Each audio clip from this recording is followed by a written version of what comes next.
ஆவியானவர், கர்த்தரே ஆவியானவர். கர்த்தருடைய ஆவி எங்கேயோ, கர்த்தருடைய ஆவி எங்கேயோ அங்கே விடுதலையும் உண்டு. அங்கே விடுதலையும் உண்டு. Price the Lord. சத்தமா ஒரு கரங்களை உயர்த்தி ஒரு அல்லேலூயா சொல்லுவோம். அல்லேலூயா. அவர் நாம மகிமைப்படுவதாக. Price the Lord. கர்த்தரே ஆவியானவர், கர்த்தருடைய ஆவியானவர் எங்கேயோ அங்கே விடுதலை உண்டு. Price the Lord. கர்த்தர் ஒருவரே, கர்த்தருடைய ஆவியானவரும் அவரே. சொல்றது புரியுதுங்களா உங்களுக்கு? புரியுதா உங்களுக்கு? கர்த்தர் ஒருவர் தான், கர்த்தருடைய ஆவியானவரும் அவர் தான். சொல்றது புரியுதுங்களா? அநேக நேரங்களில் நாம் என்ன செய்கிறோம்? தேவன் திருத்துவமாக செயல்படுகிறார், ஆனா வேற வேற கிடையாது. நல்லா கவனிங்க, சில விளக்கங்களை சொல்லி இங்கே தெளிவாய் சொல்லப்படுகிறது. கர்த்தரே ஆவியானவர். புரியுதுங்களா? கர்த்தரே ஆவியானவர். ஹலோ, தேவனே ஆவியானவர். அந்த ஆவியானவர் எங்க உண்டோ அங்க விடுதலை உண்டு. சொல்றது புரிஞ்சுட்டீங்களா? இப்ப நல்லா கவனிங்க. தேவனுடைய அந்த நம்ம பின்பற்றுகிற அந்த திருத்துவம் அப்படின்னு சொல்லப்படுகிற பிதா, குமாரன், பரிசுத்த ஆவியானவர், திரியேக தேவனாக தேவன் செயல்படுகிறார், கிரியை செய்கிறார். அல்லேலூயா. ஆனால் தேவன் ஒருவரே. சொல்றது புரியுதுங்களா? தேவன் ஒருவரே. பிதாவின் தத்துருவம் என்று சொல்லப்படுகிறவர் தான் இயேசு. பிதாவினுடைய முழு தத்துருவம். எபிரேயர் புஸ்தகம் 1ஆம் அதிகாரம். எல்லாரும் வேத பகுதியை நீங்க பார்த்தீங்கன்னா நல்லது, அல்லது வாசிப்பதை தெரியாதவர்கள் கவனிப்பது நல்லது. எபிரேயர் புஸ்தகம், எபிரேயாக்கியோன் 1ஆம் அதிகாரம் 2-3 வசனங்களை படிங்க. இந்த கடைசி நாட்களில் குமாரன் மூலமாய் நமக்கு திருவுளம் பற்றினார். யார் மூலமாக? குமாரன் மூலமாக நமக்கு திருவுளம் பற்றினார். இவரை சர்வத்துக்கும் சுதந்திரவாளியாக நியமித்தார். நல்ல கவனிங்க. யாரு? பிதாவாகிய தேவன் என்ன செய்தார்? இவரை சர்வத்துக்கும் சுதந்திரவாளியாக நியமித்தார். இவரை கொண்டு உலகங்களையும் உண்டாக்கினார். இவர் அவருடைய மகிமையின் பிரகாசமும். நல்ல கவனிக்கணும். இவர் யாரு? அவருடைய மகிமையின் பிரகாசம். யார்? பிதாவினுடைய மகிமையின் பிரகாசமும் அவருடைய தன்மையின் சொரூபமாய் இருக்கிறார். அவருடைய தன்மையின் சொரூபமாக இருக்கிறார். அவருடைய தத்துருவம், முழு உருவம். யாரு? புரியுதுங்களா உங்களுக்கு? பிதாவினுடைய முழு வடிவம் யாரு? சத்தமா சொல்லணும். யாரு? நல்லா குரலை வைத்து சொல்லுங்க. என்ன யோசனை ஆண்டவர் நாமத்தை சொல்றதுக்கு? Price the Lord. யாரு? இயேசு கிறிஸ்து. முழு தத்துரூபம், அவருடைய முழு வடிவம் அப்படின்னு சொல்லப்படுகிறது இயேசுவை பற்றி. அப்ப பரிசுத்த ஆவியானவர் அப்படின்னா அவரும் யாரு? தேவனுடைய ஆவியானவர். புரியுதுங்களா உங்களுக்கு? பிதாவின் ஆவியானவர் என்று சொல்லப்பட்டிருக்கிறது, தேவனுடைய ஆவியானவர். புரியுதா உங்களுக்கு? அப்ப தேவன் குமாரனை, பிறகு பரிசுத்த ஆவியானவரை இந்த மனுகுலத்துக்காக கொடுக்கிறார். புரியுதுங்களா? திரியேக தேவனாக செயல்பட்டாலும் மூவரும் யார் தான்? ஒன்றுதான். சொல்றது விளங்குதா உங்களுக்கு? நிறைய நேரங்களில நாம் என்ன செய்யக்கூடாது? குழம்பக்கூடாது. ஆனா எல்லாவற்றையும் எதை கொண்டு செய்கிறார் என்று சொன்னால் நல்லா கவனிக்கணும். பிதாவாகி தேவன் எதை கொண்டு செய்கிறார்? யாரை கொண்டு செய்கிறார் என்றால் முழுக்க இயேசு கிறிஸ்துவை மையமா வைத்துதான் செய்கிறார். இயேசு கிறிஸ்துவின் மூலமாகத்தான் பிதாவினிடத்தில் போக முடியும். இயேசு கிறிஸ்துவின் மூலமாகத்தான் பரிசுத்தாவின் வல்லமையை பெற்றுக்கொள்ள முடியும். அப்ப நமக்கு கொடுக்கப்பட்ட நாமம் என்ன? சத்தமா சொல்லுங்க. என்ன நாமம்? சத்தமா சொல்லலாம். கேட்கும் போது என்ன நாமம்? இயேசு என்கிற மகிமையுள்ள நாமம். அப்ப இந்த நாமத்தை மையப்படுத்தி தான் நம்ம என்ன செய்ய முடியும்? எல்லாமே அவர் நாமத்தினாலதான் நடக்கும். அவர் நாமத்தினால்தான் பிதாவினிடத்தில் சேரும் ஸ்லாக்கியத்தை நாம் பெற்றிருக்கிறோம். இயேசு கிறிஸ்துவினுடைய நாமத்தினால்தான் பரிசுத்தாவியை நாம் பெற்றிருக்கிறோம். புரியுதுங்களா உங்களுக்கு? இன்றைக்கு திரியேகத்தில் இருக்கிற இந்த பரிசுத்தாவியினுடைய தன்மையை பற்றி தான் நம்ம பார்க்க போகிறோம். Price the Lord. இதை நல்ல சபை அறிந்து கொண்டால், விளங்கி கொண்டால், ஆவியானவராலே நாம் நடத்தப்படலாம். அநேக சத்தியங்கள் உண்டு. இன்றைக்கு பிரயோஜனத்துக்காக ஆவியானவர் நமக்கு போதிக்கிறார், தேவன் நமக்கு போதிக்கிறார். சொல்லுங்க அல்லேலூயா. சத்தமா சொல்லுங்க பாப்பா குரல். ரெண்டு விதமான விடுதலை உண்டு. இங்க பார்க்கிறோம். முதல்ல இங்க என்ன சொல்லப்படுகிறது? என்ன சொல்லப்பட்டிருக்கிறது? இவர் அவருடைய மகிமையின் பிரகாசமும் அவருடைய தன்மையும் சொரூபமுமாய் இருந்து. ரெண்டு விதமான விடுதலையை பார்க்கிறோம். ஒன்று ஆவியானவராலே விடுதலை, ஒன்று குமாரனாலே விடுதலை. இல்லைங்களா? இயேசு கிறிஸ்து ஏமா செய்தியை நல்லா கவனிக்கணும். புரியுதுங்களா? சில பேருக்கு சொல்றேன், வார்த்தை இல்லாதனால தான் உங்க வாழ்க்கைக்கு பிரச்சனை. அதனால தயவு செய்து வசனத்தை கவனிச்சு கேளுங்க. வசனம் தேவை. தேவனை இங்க தேடுறது மாத்திரமல்ல, தனியாக உங்கள் தனி ஜபத்துல நல்லா தேடணும். வசனத்துல வாழ்ந்தீங்கன்னா தான் உங்க வாழ்க்கைக்கு ஆசீர்வாதம். வசனத்தை கூர்ந்து கவனிக்கணும். பின்னாடி இருக்கிற சில பேர் கூர்ந்து கவனிக்கிறவங்களா இருக்கணும். சொல்றது புரியுதா உங்களுக்கு? கைசலா கவனிங்க. ரெண்டு விதமான விடுதலை. ஒன்று இயேசு கிறிஸ்து தேவனுடைய தத்துவமாய் இருக்கிறார், ஒன்று இல்லைங்களா? இன்னொன்று 1 கொரிந்தியர் 2ஆம் அதிகாரம் 12வது வசனம் வாசிக்க பார்ப்போம். 1 கொரிந்தியர் 2ஆம் அதிகாரம் 12வது வசனம். நாங்களோ உலகத்தின்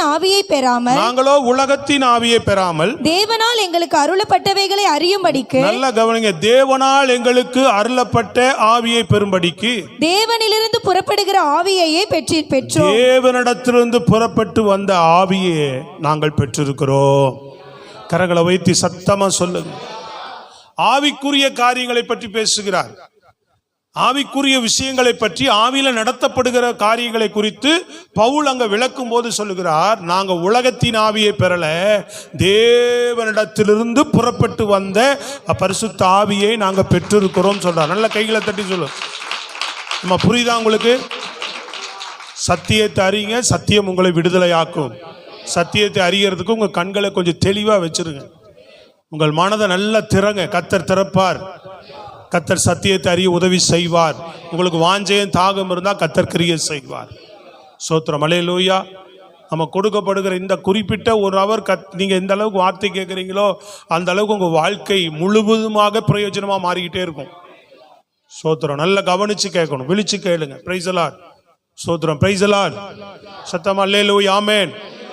கர்த்தர் நல்லவர். கவனிங்க. அப்போ இயேசு கிறிஸ்து பிதாவின் தத்துவம், ஆவியானவர் தேவனிடத்திலிருந்து புறப்பட்டு வந்தவர். ரெண்டு பேர்கிட்ட விடுதலை பெறுகிறோம். நல்லா கவனிக்கணும். ரெண்டு பேர்கிட்ட விடுதலை உண்டு.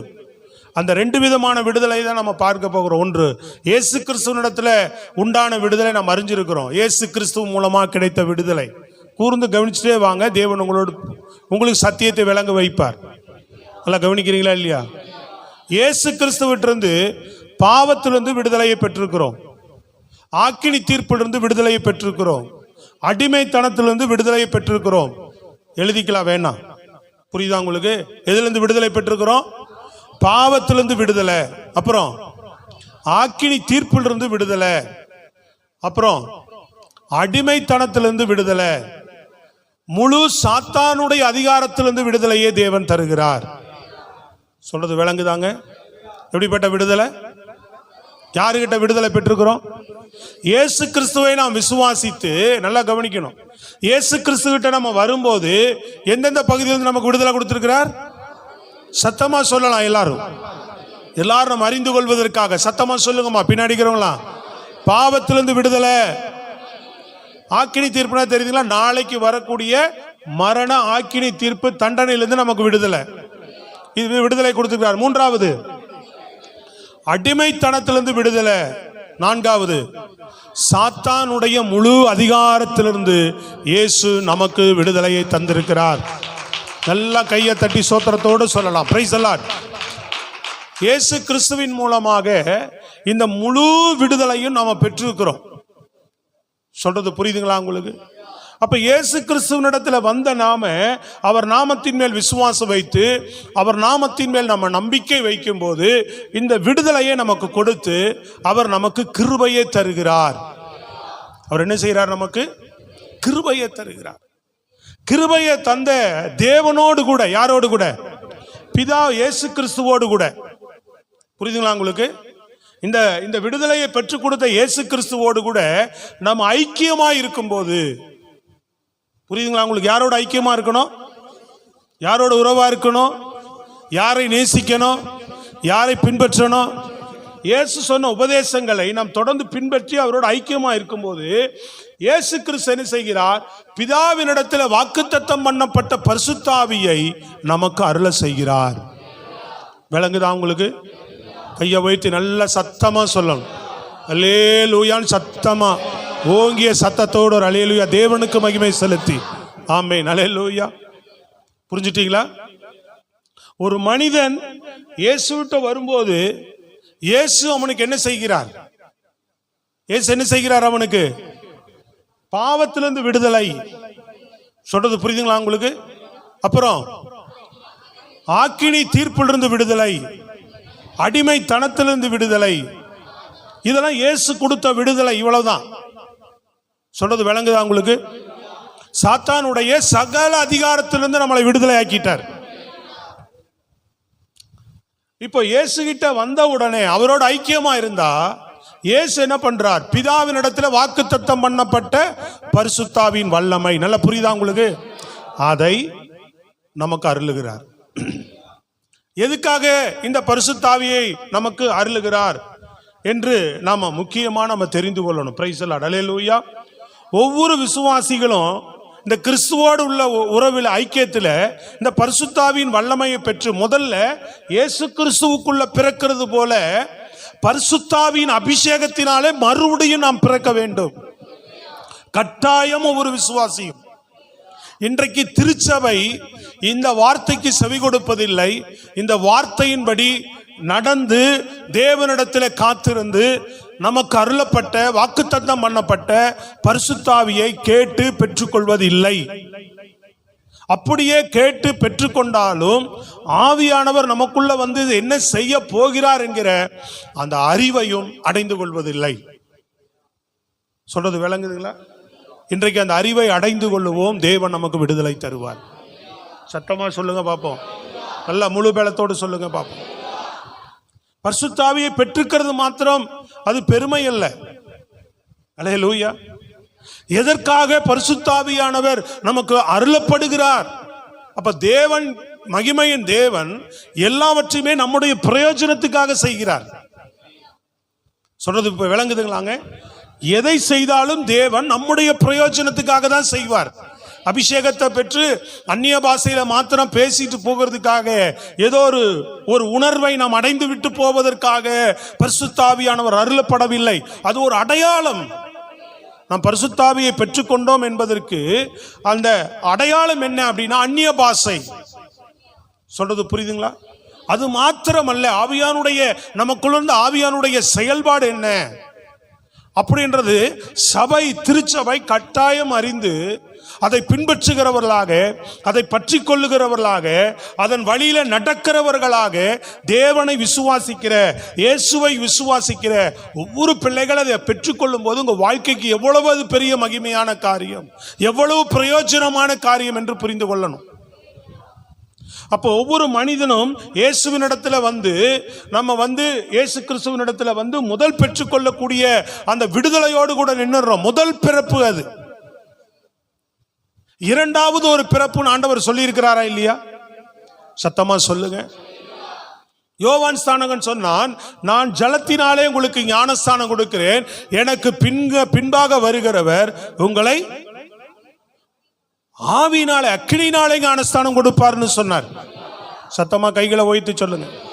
இயேசு கிறிஸ்து சொன்னார். யோவான் புஸ்தகம் 3ஆம் அதிகாரத்தில் எடுத்து வாசிங்க. 5-8 வரை உள்ள வசனம் ரொம்ப முக்கியமான வசனம். அதை படிங்க, பின்பு நான் அதுக்கு விளக்கம் சொல்லுகிறேன். 3:5-8 வரை வாசிங்க. யோவான். இயேசு பிரதியுத்தரமாக, யோவான் புஸ்தகம் 3ஆம் அதிகாரம் 5-8 வரை உள்ள வசனம். இயேசு பிரதியுத்தரமாக, ஒருவன் ஜலத்தினாலும் ஆவியினாலும் பிறவாவிட்டால் தேவனுடைய ராஜ்யத்தில் பிரவேசிக்க மாட்டான் என்று. தேவனுடைய ராஜ்யத்தில் நல்லா கேளுங்க. இங்க இயேசு கிறிஸ்து சொல்லுகிற காரியம், ஒருவன் ஆவியினாலும் ஒருவன் ஜலத்தினாலும் ஆவியினாலும் பிறவாவிட்டால் தேவனுடைய ராஜ்யத்தில் என்ன செய்ய முடியாது? பிரவேசிக்க மாட்டான் என்று மெய்யாகவே மெய்யாகவே உங்களுக்கு சொல்லுகிறேன். மாம்சத்தினால் பிறப்பது மாம்சமாயிருக்கும், மாம்சத்திலே பிறப்பது மாம்சமாயிருக்கும். ஆவியினால் பிறப்பது ஆவியாயிருக்கும். நீங்கள் மறுபடியும் பிறக்க வேண்டும் என்று நான் உனக்கு சொன்னதை குறித்து அதிசயப்பட வேண்டாம். காற்றானது தனக்கு இஷ்டமான இடத்திலே வீசுகிறது, அதன் சத்தத்தை கேட்கிறாய், ஆகிலும் அது இன்ன இடத்திலிருந்து வருகிறது என்றும் இன்ன இடத்துக்கு போகிறது என்றும் உனக்கு தெரியாது. ஆவியினால் பிறந்த எவனோ அவனும் அப்படியே இருக்கிறான் என்றார். இன்னிடத்திலிருந்து வந்தான், இன்னிடத்துக்கு போறான்றது தெரியாதுப்பா. மறுபடியும் பிறக்கணும்ன்றார். இயேசு கிறிஸ்துவின் மூலமாக முதல் பிறப்பு. இரண்டாவது ஒரு பிறப்பு என்னன்னு கேட்டீங்கன்னா, பரிசுத்த ஆவியின் மூலமாக நாம் மறுபிறப்பு அடைய வேண்டும் என்று சொல்லுகிறார். அப்படின்னா பரிசுத்த ஆவியாய் நாம் என்ன செய்ய வேண்டும்? பரிசுத்த ஆவியாகிய ஞானஸ்தானத்தையும் நாம் திரும்ப பெற வேண்டும்.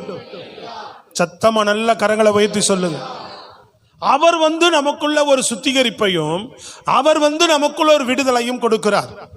எப்படி இயேசு விடுதலை கொடுக்கிறாரோ அதே போல கர்த்தரும் ஆவியானவர், அதிசயம் பின்னாடி சாஞ்சு பார்ப்போம். கர்த்தரே ஆவியானவர், கர்த்தருடைய ஆவி எங்க உண்டோ அங்க விடுதலை உண்டு. நல்லா கவனிக்கணும், சத்தமா.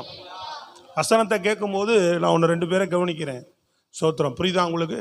வசனத்தை கவனிக்கும் போது இவர் சரியா சொல்றாரா தப்பா சொல்றாரான்னு கேட்கக்கூடாது. வசனம் ஆண்டவர் என்ன பேசுறாருன்னு மட்டும் கேளுங்க. இவர் சரியா சொல்றாரா தப்பா சொல்றாரான்னு கேட்டீங்கன்னா அறிவு. ஆண்டவர் எனக்கு என்ன போதிக்கிறார்னு கேட்டீங்கன்னா உங்கள் வாழ்க்கை மாறும். கரங்களை வைத்து சத்தமா சொல்லுங்க. இது நல்ல பழக்கமே கிடையாது. ஒரு போதகன்ட்ட ஒரு ஊழியக்காரனுக்கு கீழே அடங்கி இருக்கிறாங்கன்னு சொன்னா ஆவியில் உணர்த்தப்படுறதுனால சொல்றேன். இல்லைன்னா நீங்க எனக்கு ஒரு அப்படிப்பட்ட நபர்கள் நல்ல விசுவாசியா எனக்கு இருக்க முடியாது. அல்லேலூயா. அப்ப என்ன வரும்? என்னை விட மேலான ஒரு புத்தி எண்ணமே தான் உங்களுக்கு வந்துகிட்டே இருக்கும். அது என்னைக்கு இருந்தாலும் உங்களுக்கு கீழே வீழ்ச்சிக்கு நேரம் தான் தள்ளும். இவர் சரியா போதிக்கிறாரா இல்லையா அப்படின்ற மாதிரி பாணியிலேயே என்னோட ஊழியத்தை ஃபாலோ பண்றவங்க நல்ல விசுவாசியா இருக்கவே முடியாது. சோத்ர அல்லேலூயா. என்ன சத்தியம் தேவன் இன்றைக்கு போதிக்கிறார், ஆண்டவர் எனக்கு என்ன கற்றுக் கொடுக்கிறார். குழந்தையா இருந்தாதான் கற்றுக்கொள்ளுகிற அனுபவம் நமக்கு வரும். அந்த அனுபவம் தான் நல்லது. அல்லேலூயா. அப்படிப்பட்ட எண்ணம் இருந்தால் இன்றைக்கு அதிலிருந்தும் ஆவியானவர் விடுதலை தர விரும்புகிறார். சத்தமா நல்லா சொல்லுங்க பாப்போம். ஆவியில உணர்த்தப்படுறதுனால சொல்றேன் நான். ஸ்தோத்திரம், அல்லேலூயா. ஒரு சகோதரி அந்நிய பாஷை பேசினாங்க புதன்கிழமை. அந்நிய பாஷை பேசும்போது தான் ஆண்டவர் இந்த வார்த்தையை எனக்கு கொடுத்தார். அந்த அந்நிய பாஷை அவங்க பேசுறது தமிழ்ல எனக்கு அந்த ஆவியில உடனே ஆவியானவர் எனக்குள்ள ஒரு விளக்கம் கொடுத்தார். Price the Lord. கர்த்தரும் ஒருவரே, கர்த்தருடைய, அவங்க அந்நிய பாஷை பேசுறதே இந்த வார்த்தையை தான் சொல்றாங்க அந்நிய பாஷையில. அப்படின்றது ஆவியில நான் எனக்கு வெளிப்படுத்தப்பட்டது. Price the Lord.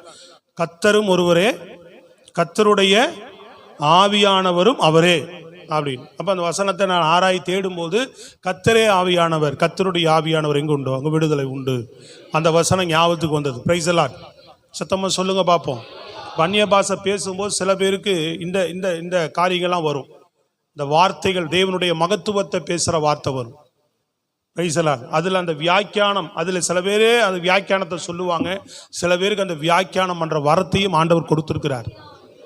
Price the Lord. அல்லேலூயா. அந்நிய பாஷை பேசும்போது அந்த தேவனுடைய மகத்துவத்தை, மகிமையான வார்த்தைகளை சொல்ற வார்த்தை வரும். சில பேர் ஒரே டங்கில் பேசிக்கிட்டே இருப்பாங்க, ஒரே ஆவியில். அதான் சொல்லுவோம் பற்பல பாஷைகள் பேசணும், ஒரே பாஷை பேசுவாங்க. சில பேருக்கு இந்த வாரம் விசேஷமா கொடுக்கப்பட்டிருக்கும். தேவனுடைய மகத்துவத்தை, உயர்ந்த நாமத்தை சொல்லி சொல்லி அந்த வார்த்தைகளை சொல்லுவாங்க. ஆவியானவர் அதை சொல்லுவார். நமக்குள்ள இருந்து உன்னதமானவருடைய வார்த்தைகளை சொல்லுவார். அந்த ஆவியானவரே அவர்களுக்கே இந்த வியாக்கியானத்தை கொடுக்கக்கூடும்.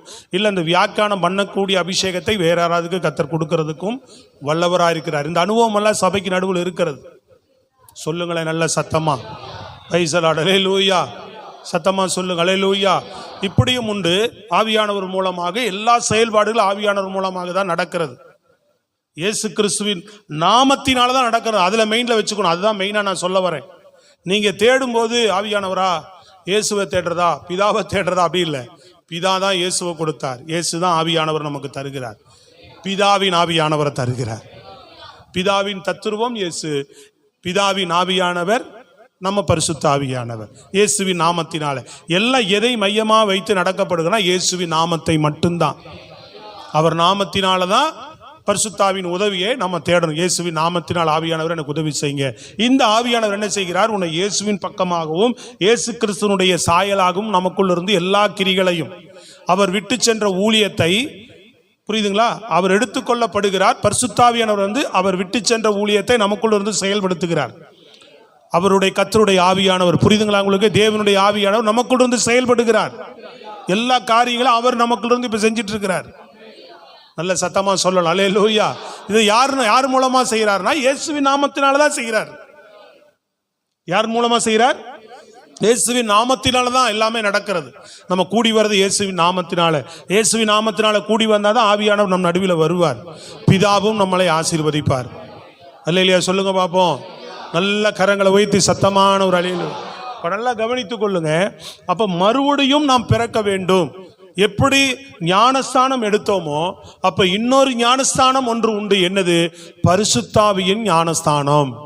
பரிசுத்தாவின் அபிஷேகம் பெறோம் பார்த்தீங்களா? அது மறுபடியும் நமக்கு கிடைக்கக்கூடிய ஒரு ஞானஸ்தானம் என்று சொல்லப்பட்டிருக்கிறது. சோத்திரம் நல்லா சொல்லுங்களேன். புரியுதா உங்களுக்கு? அப்போ இந்த ஆவியானவர் நமக்குள்ள என்ன செய்கிறார்? நல்லா கவனிக்கணும். இயேசு கிறிஸ்துவின் மூலமாக ஒரு விடுதலையை பெற்றுக்கொள்கிறோம். இந்த ஆவியானவர் நமக்குள்ள இன்னொரு விடுதலையை தருகிறார். அது என்னன்னு சொல்றதுக்கு முன்னாடி ஒரு காரியத்தை நான் சொல்ல விரும்புறேன். நமக்குள்ள ஆவியானவர் நமக்கு விசுவாசத்தை கொடுக்கிறார். யாரு மேல? இயேசுவின் மேல. நல்ல சத்தமா சொல்லுங்க. விசுவாசம் சரீர பிரகாரமா இருக்கிற நமக்கு தொடர்ந்து நாம் என்ன செய்ய முடியாது? விசுவாசத்துல நிலை நிற்க முடியாது.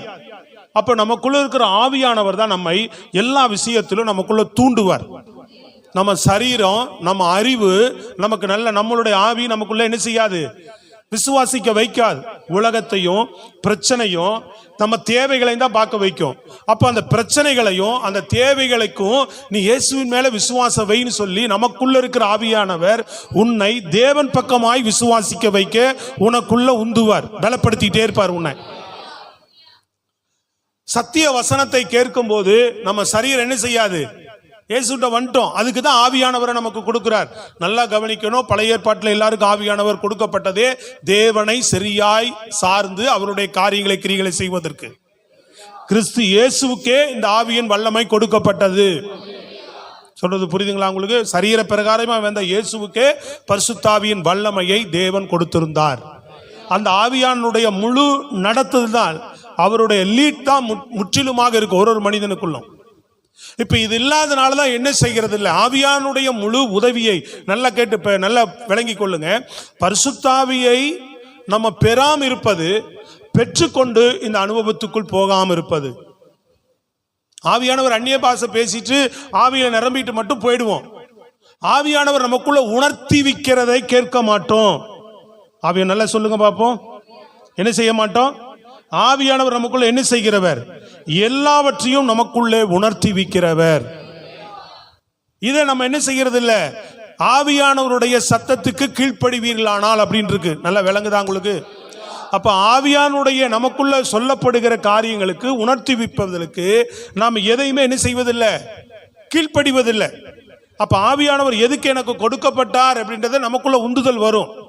இல்ல, இந்த காரியத்துல தேவன் மேல விசுவாசி அப்படின்னு சொல்லி ஒரு எண்ணம் நமக்குள்ள உண்டாகும் பாருங்க. அடுத்து அந்த எண்ணத்துக்கு நாம் என்ன செய்யணும்? தேவன்கிட்ட கிட்ட போகும்போது, பரிசுத்தாவின் வல்லமையில் நிரப்பப்பட்ட ஒரு அனுபவத்துக்குள் இருக்கும்போது, நம்மை அறியாமல் தானாக ஒரு விசுவாசம் நமக்குள்ள அனல் கொண்டு எரிய ஆரம்பிக்கும். இந்த விசுவாசம் நம் வாழ்க்கையில் அற்புதங்களை கொண்டு வரும், விடுதலை கொண்டு வரும், ஜெயத்தை கொண்டு வரும். உங்க வாழ்க்கையில இயேசுவின் நாமத்தினால எல்லா விதமான கிரியைகளையும் இயேசுவின் நாமத்தினால அந்த விசுவாசம் பெற்றுக் கொடுக்கும். நம்ம சரீர முயற்சியில நல்லா ஜெபிக்க முடியாது. பல மணி நேரம் எல்லாம் உட்கார்ந்து ஜெபிக்க முடியாது. சரீர களைப்பு சொல்லுவோம், சோர்வுன்னு சொல்லுவோம், தூக்கம் வந்துருதுன்னு சொல்லுவோம். புரியுதுங்களா உங்களுக்கு? ஏதாவது ஒரு காரணங்களை சொல்லிக்கிட்டு இருப்போம். ஆத்ம பாரம் வராது, மற்றவர்களுக்காக ஜெபிக்க வராது. இதெல்லாம் யார் இருந்து நமக்குள்ள செய்யறதுன்னா ஆவியானவர் தான் நமக்குள்ள செய்கிறார். நம்மளை விசுவாசிக்க வைக்கிறது ஆவியானவர். நல்லா கவனிக்கணும். ஹலோ, நம்ம விசுவாசிக்கிறோம், புரியுதுங்களா உங்களுக்கு? நம்ம ஜெபிக்கிறோம். ஆனா முழு உதவியும் ஒத்தாசையும், பரிசுத்தாவினோட முழு உதவியும் ஒத்தாசை இல்லாவிட்டால் யாராலும் ஜெபிக்க முடியாது. யாராலும் தேவனிடத்துல முழு விசுவாசத்தை வைக்க முடியாது. Praise God. சத்தமா நல்ல கரங்களை வைத்து சொல்லுங்க. இதனாலதான் பிசாசு என்ன செய்கிறான், இயேசு கிறிஸ்துவை அறிவதோடு நிறுத்தி வைக்க பார்க்கிறான். முதல்ல பரிசுத்தாவியை பெற்றுக்கொள்ள விட்டுட்டா அந்த அறிவை ஒரு விசுவாசி, ஒரு தேவ பிள்ளை அல்லது ஒரு தேவ ஊழியன் இதை அறிந்து விட்டா அவனுக்கு முழு ஆபத்து தான். அவனுக்கு நல்ல விளங்குதாங்க?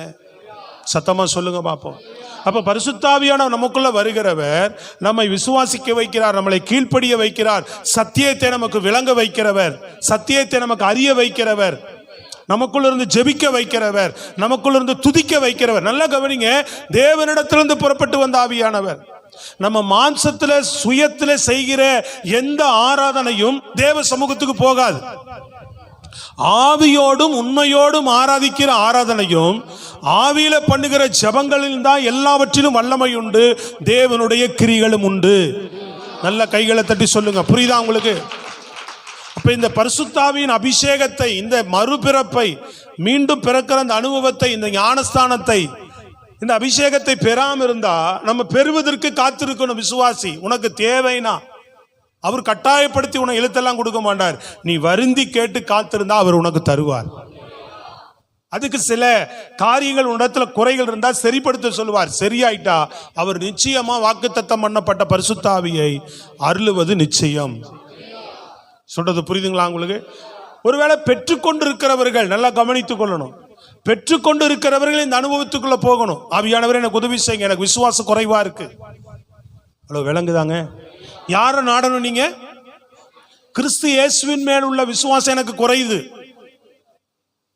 எனக்கு இந்த விஷயம் நடந்துரும், இந்த காரியத்தில் எனக்கு ஜெயம் கொடுத்துருவார் என்று என்னால சொல்ல முடியல. ஆண்டவர் வாக்குத்தத்தத்தை விசுவாசிக்க முடியல, தேவனுடைய வார்த்தைகளை விசுவாசிக்க முடியல. ஆவியானவரே எனக்கு உதவி செய்யுங்கன்றது உதவி செய்கிற ஆவியானவர். சத்தமா சொல்லுங்க. முழுக்க முழுக்க தேவனுடைய எல்லா காரியங்களுக்கும் போய் சேருவதற்கு, அவரிடத்திலிருந்து எல்லாவற்றையும் நாம் அவரிடத்துல போவதற்கும், அவரிடத்திலிருந்து எல்லாம் பெற்றுக்கொள்வதற்கும் ஆவியானவர் இயேசுவின் நாமத்தினாலே முழுக்க முழுக்க நமக்கு உதவி செய்கிறவர். நல்ல சத்தமா சொல்லலாம். அல்லேலூயா சொல்லிட்டு போறதுக்கோ கேட்டுட்டு போறதுக்கோ இல்லை, இதை அனுபவமாக்கினால் உங்கள் வாழ்க்கைக்கு ஆசீர்வாதம். இந்த ஒரு மணி நேரத்தில் நான் செய்தியை கேட்டுட்டு போயிடுவேன்னா உங்க வாழ்க்கைக்கு பிரயோஜனம் கிடையாது. இதுதான் சத்தியம். அல்லேலூயா சொல்லுங்க. இதுதான் சத்தியம், இது வார்த்தை. அல்லேலூயா சொல்லுங்க. Praise the Lord. இன்றைக்கு ஆவியான உணர்த்துகிறபடி சொல்றேன். பல நேரங்களில் சில காரியங்களை பரிசுத்தாவியை குற்றி சில காரியங்கள் சொல்லியிருக்கு. இன்றைக்கு விளங்கிக் கொள்ளும்படியாக சில காரியங்களை ஆவியானவர் வெளிப்படுத்தி இருப்பதினாலே நீங்கள் கவனித்து கேட்டால் உங்கள் வாழ்க்கைக்கு, உங்கள் ஆத்துமாவுக்கு, உங்கள் ஆவிக்குரிய வாழ்க்கைக்கு இது பிரயோஜனமாக மாறும். புரியுதுங்களா உங்களுக்கு? ஊழியம் செய்ய முடியல, ஆத்துமாதாயம் பண்ண தெரியல, எல்லாத்துக்கும் யாரு? சுவிசேஷம் சொல்லுவதற்கு வெட்கமா இருக்கிறது யாரு? சொல்லுங்க. நம்மை அர்ப்பணிக்க வைப்பது யாரு? நம்மை ஒப்பு கொடுக்க வைப்பது யாரு? எல்லாவற்றுக்குமே நீங்க ஆவியானுடைய உதவியை நாடுவீர்கள் என்று சொன்னால் ஆவியானவர் நமக்குள் இருந்து, உங்களுக்குள் இருந்து கிரியை செய்வதற்கு அவர் போதுமானவராய் இருக்கிறார். கரங்களை தட்டி நல்லா சொல்லுவோம், நல்ல முழு பலத்தோடு கூட. Praise the Lord. அல்லேலூயா. இப்படி நமக்குள்ள கிரியை செய்துதான் என்ன பண்றாரு? அதே நீங்க கொரிந்தியர்ல வாசிக்க பார்ப்போம். 3ஆம் அதிகாரம், 2 கொரிந்தியர் 3ஆம் அதிகாரம் 18வது வசனத்தை படிங்க. நாம் எல்லாரும் திறந்த முகமாய் கர்த்தருடைய மகிமையை, நாம் எல்லோரும் திறந்த முகமாய் கர்த்தருடைய மகிமையை கண்ணாடியிலே காண்கிறது போல கண்டு. நல்லா கவனிங்க. கர்த்தருடைய மகிமையை எதுல பாக்குற மாதிரி பாக்குறோம்? கண்ணாடியிலே கண்டு, காண்கிறது போல கண்டு ஆவியானவராய் இருக்கிற கர்த்தரால், ஆவியாய் இருக்கிற கர்த்தரால், அந்த சாயலாகத்தானே, அவருடைய சாயலாய்த்தானே மகிமையின் மேல் மகிமை அடைந்து, மகிமையின் மேல் மகிமை அடைந்து மறுரூபப்படுகிறோம். ஆமென். அல்லேலூயா சொல்லுங்க. இந்த ஆவியானவர் என்ன செய்கிறார் தெரியுதுங்களா? நமக்குள்ள இருந்து அந்த ஆவியா இருக்கிற கர்த்தருடைய சாயலை நமக்குள்ள உண்டு பண்ணுகிறார். நல்ல சத்தமா சொல்லுங்க. நம்மளை கீழ்ப்படிய வைத்து, நம்மளை அர்ப்பணிக்க வைத்து, நம்மளை விசுவாசிக்க வைத்து, நம்மளை ஜெபிக்க வைத்து, தேவனை தேட வைத்து, வசனத்துக்கு கீழ்ப்படிய வைத்து, ஒவ்வொரு காரியங்களை ஆவியானவர் நமக்குள்ள செய்து செய்து என்ன பண்ணுகிறார்? முற்றும் முழுவதுமாக என்ன பண்றார்? சபையை, அவருடைய வேலை என்ன? கிறிஸ்துவின் சாயலாய் மாற்றுவது. மறுரூபம்னா அதுதான், நம்மை மறுரூபமாக்குவது, கிறிஸ்துவின் சாயலாய் மாற்றுவது, வருகைக்கு நம்மை ஆயத்தப்படுத்துவது. யாருடைய வேலை? சத்தமா ஒரு அல்லேலூயா சொல்லி சொல்லுங்க பாப்போம். ஆவியானுடைய வேலை. அல்லேலூயா. நல்லா தெரிஞ்சு கொள்ளுங்க. என்றைக்கு ஆவியானவர், எப்படி இயேசு கிறிஸ்து எடுத்துக்கொள்ளப்பட்ட உடனே ஆவியானவர் வந்தார். இன்றைக்கு வர உலகம் டிராவல் ஆயிட்டு இருக்குது. நல்லா கவனிங்க. 2000 வருஷத்துக்கு மேல உலகம் பயணிச்சுட்டு இருக்குது. வசனம் இருக்கு, புரியுதுங்களா? தீமோத்தேயுல இருக்கு. ஆவியானவர் எப்போ எடுத்துக்கொள்ளப்படுகிறாரோ அன்றோடு சபை ஊழியத்திலிருந்து இந்த உலகத்தினுடைய அத்தனை காரியங்களும் முடிவுக்கு வரப்போகுது. சாத்தான் வெளிப்பட்டுருவான். இன்னைக்கு அவன் பகிரங்கமா இன்னைக்கு வெளிப்படாம தடை செய்கிறது யார் அப்படின்னா பரிசுத்தாவியானவர் சொல்லப்பட்டிருக்கிறது. பரிசுத்தாவியானவர் எடுத்துக்கொள்ளப்பட்ட உடனே சபை இருக்காதுங்க. இந்த மாதிரி ஆராதனை கூட்டம் ஒன்றும் கிடையாது. பிசாசு உள்ள வந்துருவான். உலகத்தை ஆளுகை செய்ய அந்தி கிறிஸ்து வந்துருவான். விளங்குதா இல்லையா? பைபிள் அதை சொல்லியிருக்குங்க. சத்தமா சொல்லுங்க அல்லேலூயா. ஆவியானவர் இருக்கிற வரைக்கும் தான் இந்த உலகம் சபை எல்லாமே. விளங்கிட்டா இல்லையா உங்களுக்கு? சத்தமா சொல்லுங்க பார்ப்போம். அப்ப இந்த ஆவியானவர் நமக்குள்ள இருந்து என்ன செய்கிறார்? கிறிஸ்துவினுடைய சாயலாக நம்மை முழுவதுமாக மகிமைப்படுத்துகிறார். அல்லேலூயா. சரி, இப்போ நம்ம ஆவியானவராலே கிடைக்கிற விடுதலை, முதல் எந்த விடுதலையை பார்த்தோம்? சத்தமா சொல்லுங்க. யாருடைய விடுதலை? இயேசு கிறிஸ்துவின் மூலமாக விடுதலை. ஞானஸ்நானத்தின் மூலமாக நமக்கு என்ன விடுதலை கிடைச்சது? எதை பெற்றுக்கொண்டோம்? சத்தமா சொல்லுங்க. பாவத்திலிருந்து, ஆக்கினி தீர்ப்பிலிருந்து, அடிமைத்தனத்திலிருந்து, சாத்தானுடைய முழு அதிகாரத்திலிருந்து விடுதலை கொடுத்துட்டார். கிருபையை கொடுத்து இயேசுவோடு நம்ம ஐக்கியமாகும் போது இந்த பரிசுத்தாவின் அபிஷேகத்தை தருகிறார். வாக்குத்தத்தம் பண்ணப்பட்ட பரிசுத்தாவின் வல்லமை. இவர் வந்துதான் நமக்குள்ள என்ன செய்கிறார்? நம்மளை துதிக்க வைப்பது, ஜெபிக்க வைப்பது, விசுவாசிக்க வைப்பது, அர்ப்பணிக்க வைப்பது, ஊழியம் செய்ய வைப்பது எல்லாமே இவர்தான். புரியுதுங்களா உங்களுக்கு? அப்ப விடுதலை என்ன? நல்லா கவனிக்கணும். நமக்குள்ள இருந்து இந்த ஆவியானவர் இன்னொரு விடுதலையை தருகிறார். நல்லா புரிந்து கொள்ளணும். அந்த விடுதலை, முதல் கிடைத்த விடுதலைக்கும் இரண்டாவது ஆவியானவர் நமக்குள்ள இருந்து கொடுக்கிற விடுதலைக்கு, அதனாலதான் இவரை பெற்றுக்கொள்ளணும். இந்த மறுபிறப்பின் அனுபவம் தேவை. இந்த அபிஷேகம் தேவை. ஆவியானவர் எதுக்கு தேவை என்பதை நல்லா விளங்கிக் கொள்வதே நான் இப்ப சொல்லக்கூடிய சத்தியத்துக்குள்ளதான் இருக்குது. ரொம்ப நம்ம புரிந்து கொள்ளும்படி எளிமையான வார்த்தைகள்ல தான் நான் உங்களுக்கு இன்னைக்கு சொல்ல போறேன். நாம் அறிந்திருக்கிற வசனங்களை வைத்து தான் சொல்ல போறேன். பின்னாடி இருக்கிறவங்க சத்தமா நல்ல கரங்களை உயர்த்தி சொல்லுங்க பாப்போம். கண்ணை திறந்து நல்லா சொல்லுங்க பாப்போம். அல்லேலூயா. முழு பலத்தோடு அல்லேலூயா. சத்தியத்தின் மேல உங்க கவனம் இருந்துட்டா கண்ணு மூடாது. அல்லேலூயா. நல்லா கவனிக்கிறீங்களா உங்களுக்கு? அப்ப கவனிங்க. ஆவியானவராலே கிடைக்கக்கூடிய, புரிஞ்சுட்டீங்களா உங்களுக்கு? முதல் யார் மூலமா கிடைக்கிற விடுதலை? இயேசுவின் மூலமா. புரியுதுங்களா? ரெண்டாவது யார் மூலமா கிடைக்கக்கூடிய விடுதலை? இது யார் தரா? நல்லா கவனிக்க. யார் தரா? இயேசுதான் நமக்கு. இயேசு கிட்ட வந்ததுனால இயேசுதான் பிதாவினுடைய ஆவியானவரை நமக்கு கொடுக்கிறார். சத்தமா சொல்லுங்க. அவர் சிலுவை மரணத்தை சந்திக்கவில்லை என்றால் பரிசுத்தாவின் வல்லமை இந்த பூமிக்கு அனுப்பவே மாட்டார். அவர் நாமத்தினால்தான் அனுப்புறார். அவர் நாமத்தினால்தான் பெற்றுக்கொள்ள முடியும். அவர் நாமத்தினால்தான் ஆவியானவர் நமக்கு உதவி செய்வார். இந்த இரண்டாவது பெற்றுக்கொள்ளுகிற ஒரு அனுபவம் தேவை. இன்னைக்கு திருச்சபை அபிஷேகத்தை பெற்று அந்நிய பாஷை மட்டும் பேசிட்டு போகிற அனுபவத்துக்குள்ள போயிடுச்சு. கண்டிப்பா தேவை.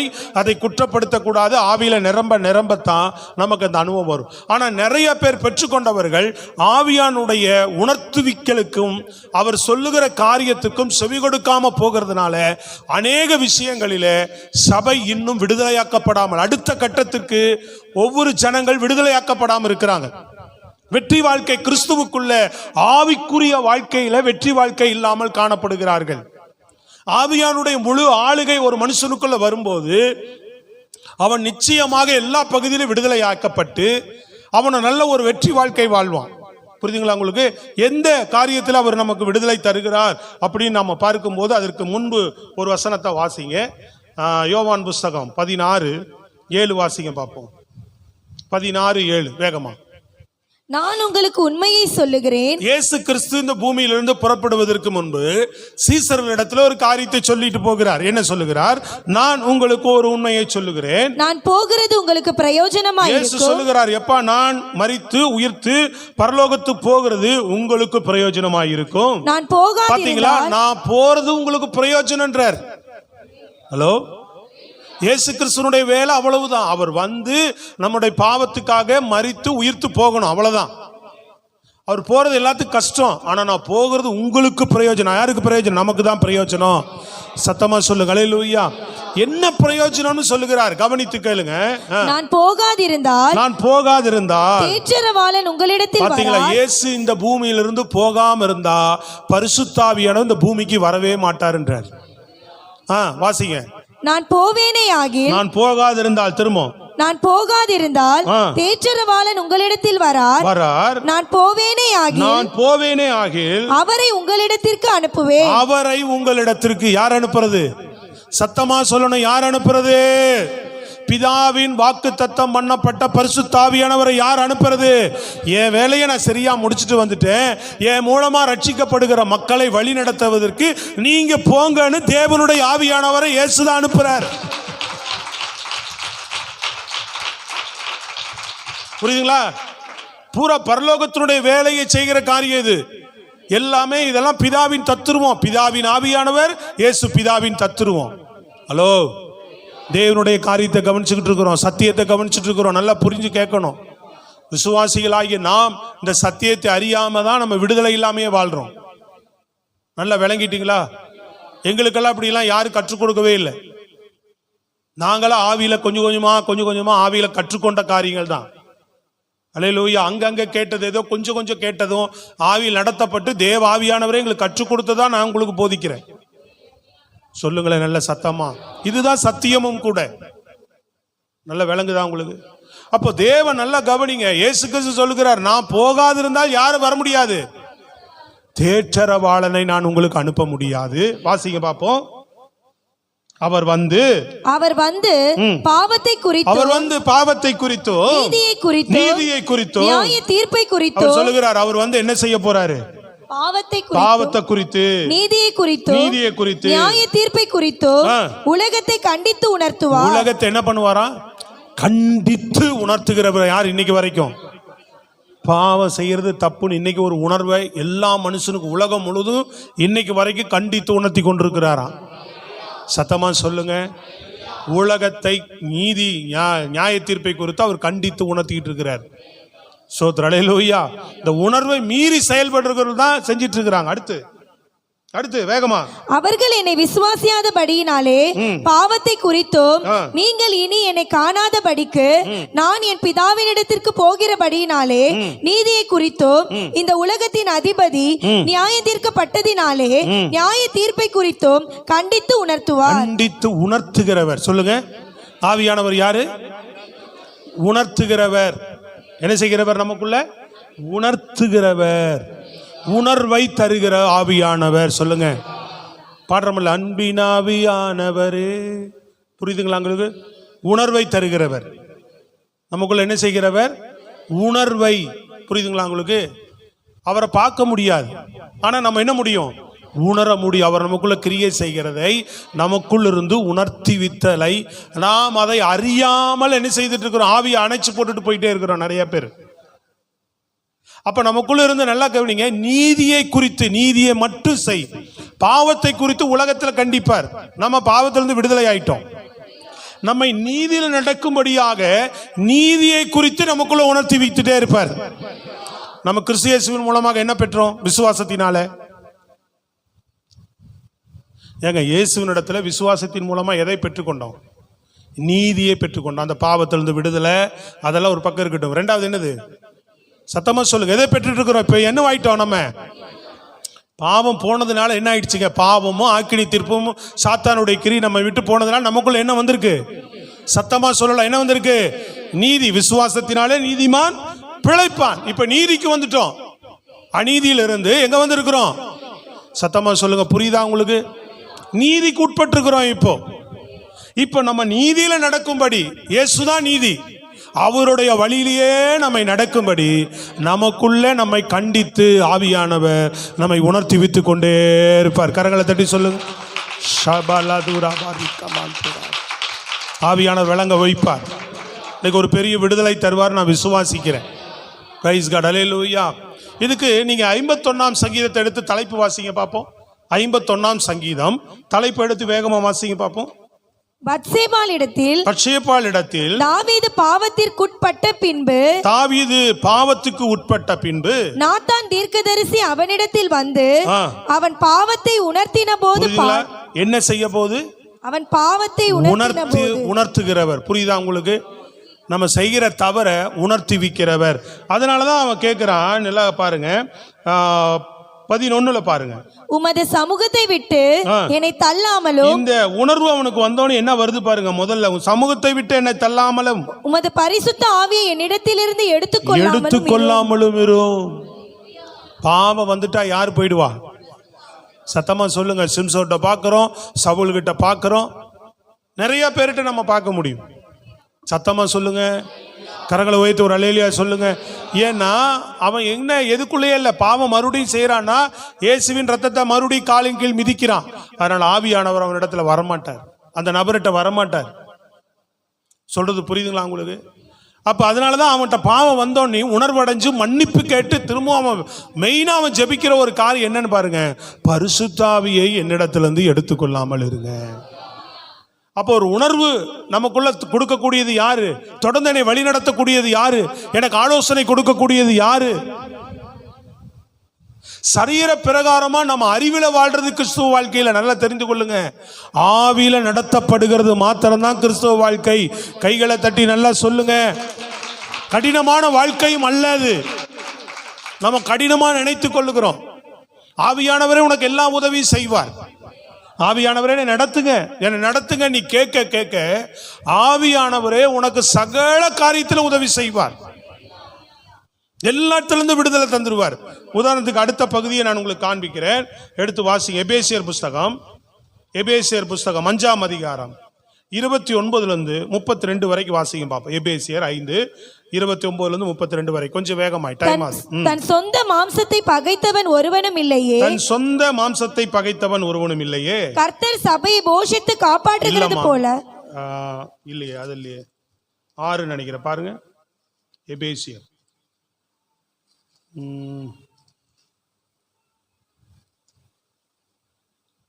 6 இல்ல 4ஆம் அதிகாரம் 29. கெட்ட வார்த்தை ஒன்றும் உங்கள் வாயிலிருந்து புறப்பட வேண்டாம். பக்தி விருத்திக்கு ஏதுவான நல்ல வார்த்தை உண்டானால் அதையே கேட்கிறவர்களுக்கு பிரயோஜனம் உண்டாகும்படி பேசுங்கள். அன்றியும் நீங்கள் மீட்கப்படும் நாளுக்கென்று. நாம மீட்கப்படுகிறதே யாருனால? யார் மூலமா? அங்க போட்டிருக்கு பாருங்க, நீங்க மீட்கப்படும் நாளுக்கென்று முத்திரையாய் பெற்ற தேவனுடைய பரிசுத்தாவியை துக்கப்படுத்தாதிருங்கள் அப்படின்னு இருக்கு.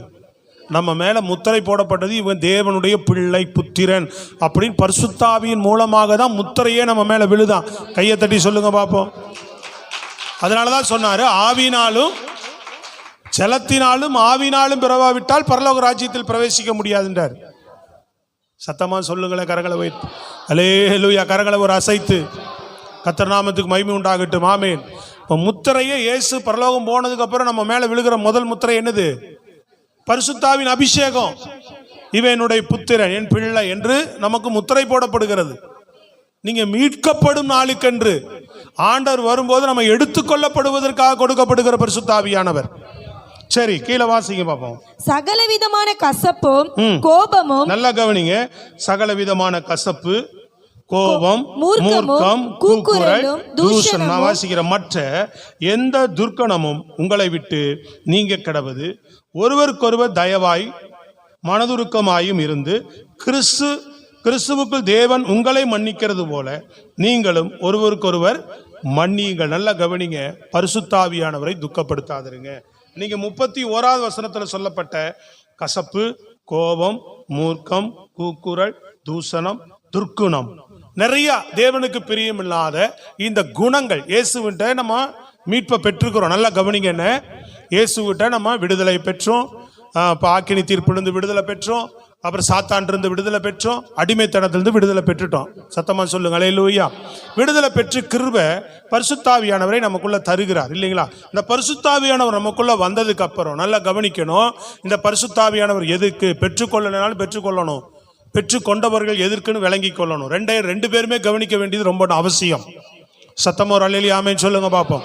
இப்ப இந்த பரிசுத்தாவியானவர் வந்து நமக்குள்ள இருக்கும்போது, துர்க்குணம் வரும்போது, குக்குரல் வரும்போது, கோபம் வரும்போது, புரியுதுங்களா உங்களுக்கு, தூஷணங்கள் வரும்போது, தேவனுக்கு பிரியமில்லாத எந்த காரியங்கள் வரும்போது, நல்லா கவனிக்கணும், எந்த காரியங்கள் வரும்போதும் தேவனுக்கு பிரியமில்லாத பாவ செயல்கள் எல்லாம் நமக்குள்ள உருவாகும் போதெல்லாம் ஆவியானவர் நமக்குள்ள உணர்த்தி வைப்பார். நல்லா கவனிக்கணும். என்ன பண்ணுவாரு? தூஷணம் வேண்டாம் உங்ககிட்ட. நல்லா கவனிக்கணும் தம்பி, தூஷணம் வேண்டாம், கோபம் வேண்டாம், கெட்ட வார்த்தை வேண்டாம், மூர்க்கம் வேண்டாம், துர்க்குணம் உனக்கு வேண்டாம், பொல்லாப்பான காரியம் உனக்கு வேண்டாம், தேவனை விட்டு விலகிற காரியம் உனக்கு வேண்டாம் அப்படின்னு யார் தான் உணர்த்தி வைக்க முடியும் நமக்குள்ள? ஆவியான. வேற யார் உணர்த்தி வைப்பா? பிசாசு என்ன செய்வான்? நல்லா கவனிக்கணும், இதை செய்யுமா. ஆவியானவர் இருந்தா நமக்குள்ள என்ன செய்வார்? நீ இதை செய்தால் பிசாசு உள்ள வந்துருவான். துர்க்குணம், கோபம், பொல்லாப்பு இது யாருடையது? அப்ப ஆவியானவர் யாருடையவர்? சத்தமா சொல்லுங்க, ஆவியானவர் யாருடையவர்? என்னமா சந்தேகம் சபையை? என்ன சந்தேகம்? ஆவியானவர் யாருடையவர்? சத்தமா சொல்லுங்கன்ற.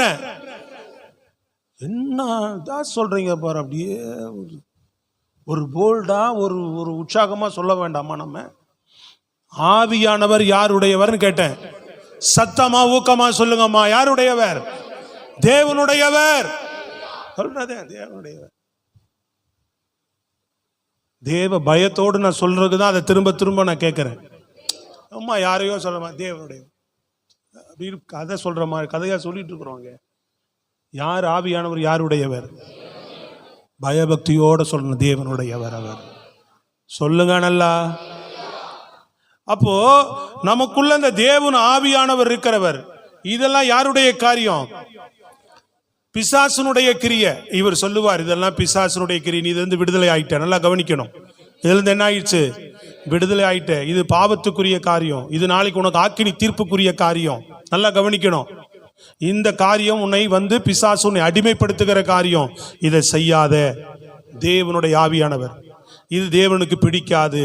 தேவனுக்கு பிடித்தது என்ன? மன்னிக்கிறது, துர்க்குணத்தை விட்டு விடுறது, குக்குரலை விட்டு விடுறது, மூர்க்கத்தை விட்டு விடுகிறது.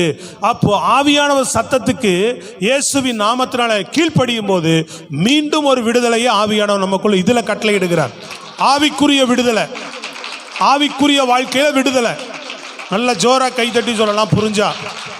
புரிஞ்சவங்க ஸ்தோத்திரத்தோட சொல்லலாம். புரியுதுங்களா உங்களுக்கு? முதல் சரீர பிரகாரமான ஒரு விடுதலையை பெறுகிறோம். தொடர்ந்து நம்ம ஆவிக்குரிய வாழ்க்கையில தொடர்ந்து நமக்கு ஒரு நல்ல விடுதலையை ஆவியானவர் நமக்கு கொடுத்துக்கிட்டே வரார். எத்தனை பேருக்கு விளங்குச்சு? சத்தமா சொல்லுங்க அல்லேலூயா. ஆவியானவர் கூட இருந்து நமக்குள்ள என்ன பண்ணிட்டே இருப்பாரு? இந்த விடுதலையை நமக்கு கொடுத்துக்கிட்டே வருவார்.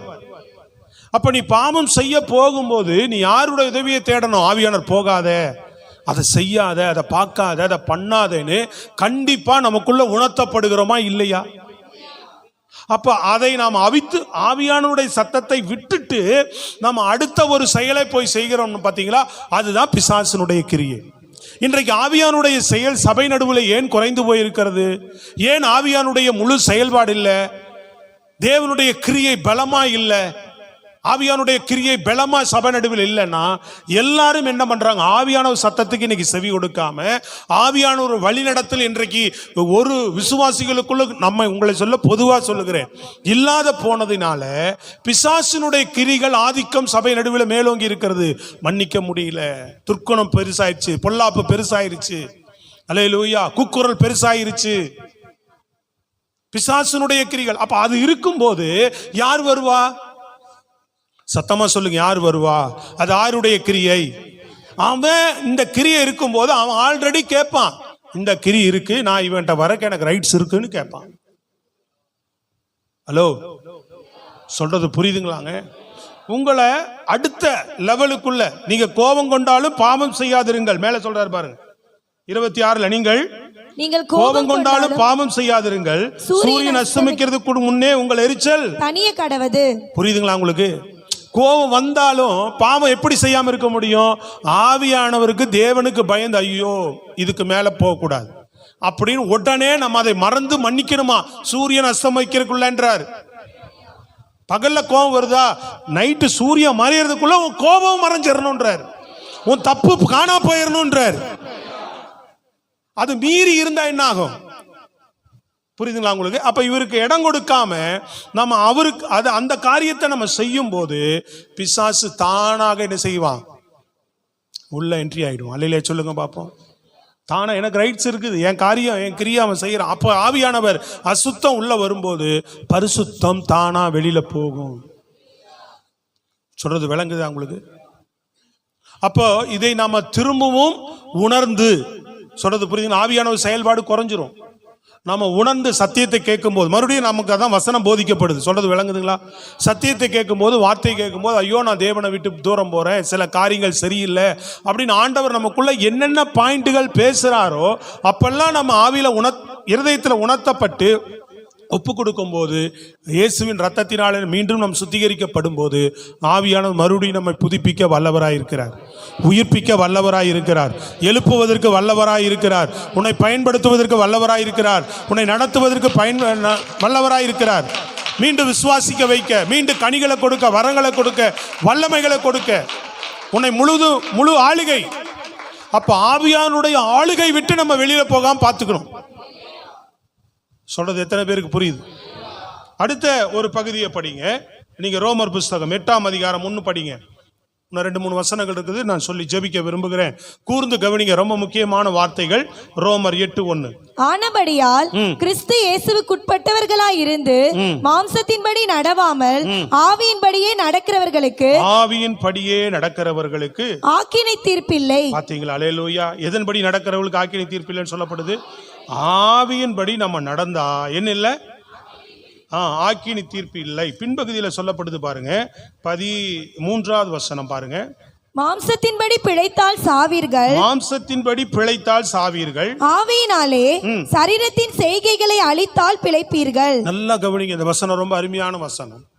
பவுல் ரொம்ப அது ஒரு ஆவிக்குரிய, அதாவது மாம்சத்திலிருந்து நாம் எப்படி விடுதலையாக்கப்பட வேண்டும், கிறிஸ்துவ இடத்துல எதன் மூலமாக நம்ம நீதிமானாக்கப்படுகிறோம், பிறகு மாம்சத்திலிருந்து எப்படி விடுதலையாக்கப்பட வேண்டும் என்று நல்லா கவனிக்கணும்.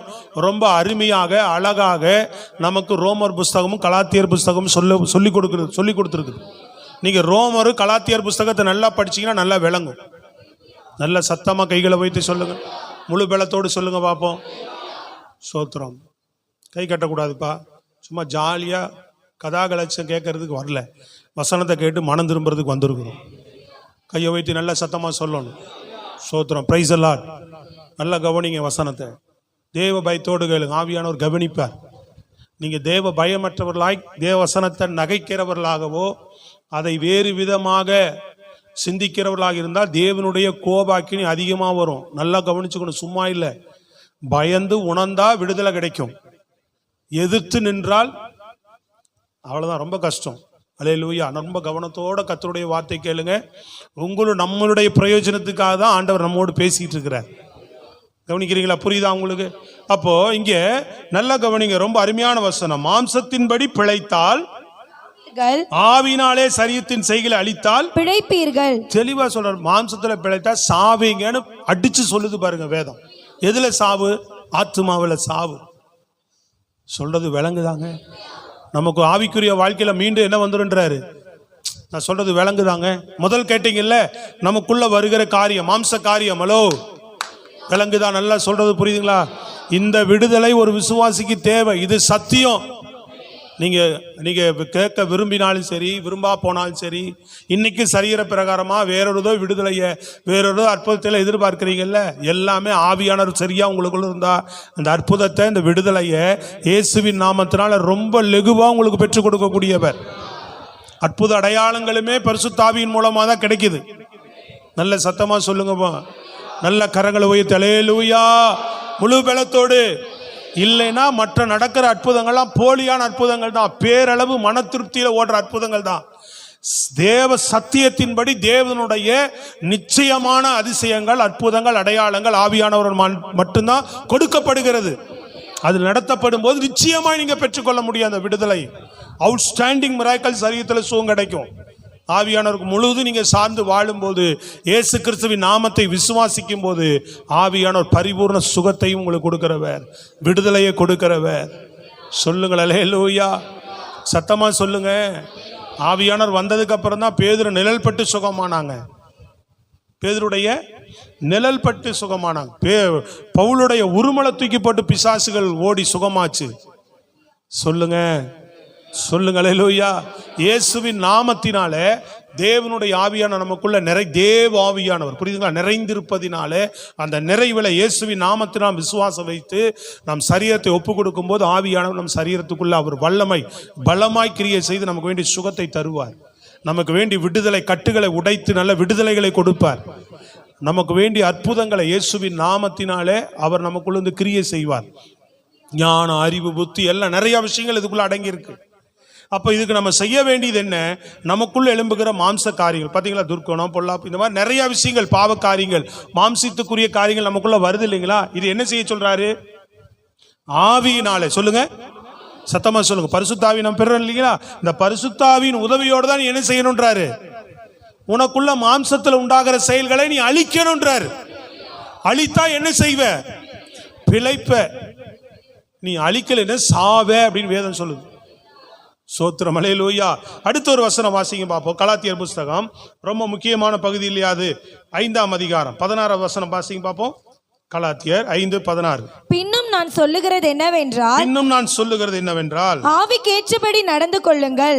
நல்லா கவனிங்க, எவ்வளவு அழகா சொல்றாரு பாருங்க. இது கலாத்தியர்ல நிறைய அறிவுரைகளை பவுல் விலைக்கு சொல்லியிருப்பார். நீங்க ஆவியில ஆரம்பம் பண்ணின நீங்கள் மாம்சத்துல ஏன் போய் முடிகிறீங்கன்னு எல்லாம் கேள்வி கேட்டிருப்பார். புரியுதா உங்களுக்கு? இங்க சொல்லும் போதே, தொடங்கும் போதே சொல்லுகிறார், பின்னும் நான் உங்களுக்கு நிறைய காரியங்கள். இந்த 5ஆம் அதிகாரத்தை கலாத்தியர் புஸ்தகத்தை நல்லா வீட்டில் போய் படிச்சு பாருங்க. முடிக்கும் போது கரெக்டா ஆவிக்குரிய தன்மையில நீங்க நடங்கம்பார். மாம்ச காரியங்களுக்கு இடம் கொடுக்காதீங்கன்ட்டு பல இடங்களில் சொல்லிட்டு கடைசியா சொல்லும் போது அவர் சொல்லுகிறார், பின்னும் நான் சொல்லுகிறது என்னவென்றால் ஆவிக்கேற்றபடி நடந்து கொள்ளுங்க. ஆவிக்கேற்றபடி நடந்து கொள்ளுங்க. விசுவாசியே சொல்றார். அல்லேலூயா. தேவனுடைய பிள்ளைகளே எப்படி நடந்து கொள்ளுங்க? மாம்சத்தின்படி நடக்க கூடாது. மாம்சத்தின்படி நடந்தா சத்தமா சொல்லுங்க, வசனம் அப்படித்தானே சொல்லுது. என்ன வரும்? மரணம் தான். அல்லேலூயா சொல்லுங்க. அப்ப மாம்சத்தின் செயல்களை நாம் என்ன செய்து ஆகணும்? அப்ப யாரால அந்த விடுதலை கிடைக்கும்? ஆவியானவருடைய உதவினால மட்டும்தான். ஆவியானவர் முக்கியத்துவம் கொடுத்தும் போது மட்டும்தான். சொல்லுங்களேன், நல்ல கரங்களை உயர்த்தி. இன்னைக்கு அதெல்லாம் செய்யாம மற்ற காரியங்களை நம்ம கேட்கறது அவ்வளவு சீக்கிரமா பெற்றுக்கொள்ள முடியாது. பிரைஸ் எல்லாம். ஆவியின்படி நடந்து கொள்ளுங்கள், அப்பொழுது மாம்ச இச்சையை நிறைவேற்றாதிருப்பீர்கள். ஆவியில நடந்தா எதை நிறைவேற்ற மாட்டோம்? மாம்சம் ஆவிக்கு விரோதமாகவும் ஆவி மாம்சத்துக்கு விரோதமாகவும் இச்சிக்கிறது. புரியுதுங்களா உங்களுக்கு? மாம்சம் என்ன செய்யுது? மாம்சம் என்ன செய்யும்? ஆவியை அடக்கிட்டு மாம்சம் பலன் கொள்ள பார்க்கும். இதை செய்யி, இதை பாரு, இதை பண்ணு அப்படின்னு ஒண்ணு என்ன பண்ணும்? ஹலோ, ஆவிக்கு விரோதமா என்ன பண்ணும் இந்த மாம்சம்? ஏங்க, நம்மளால மாம்சத்துல நிக்க முடியாது, தேவனை தேட முடியாதாங்க. தேவனே தன்னுடைய ஆவியை நமக்கு தராரு, அவருடைய ஆவியை நமக்கு தராரு. நம்ம பலத்துல, நம்ம பலத்தினாலும் அல்ல, பராக்கிரமத்தினால் அல்ல, ஆவியினால் ஆகுன்னு எதுக்குங்க சொன்னாரு? நல்லா தான் சொல்லுங்களேங்க. நம்ம ரட்சிக்கு ஆண்டவர்கிட்ட விசுவாசி வந்துட்டோம், இனிமேல் எனக்கு எதுவும் வேணாம், ஆண்டவர் தான் வந்துட்டோம். வந்த இல்லப்பா, நான் உனக்கு ஆவியான. அப்ப இந்த சத்தியத்தை அறிந்து அதன்படி நம்ம நடக்கணும்ல. சொல்லுங்களேங்க.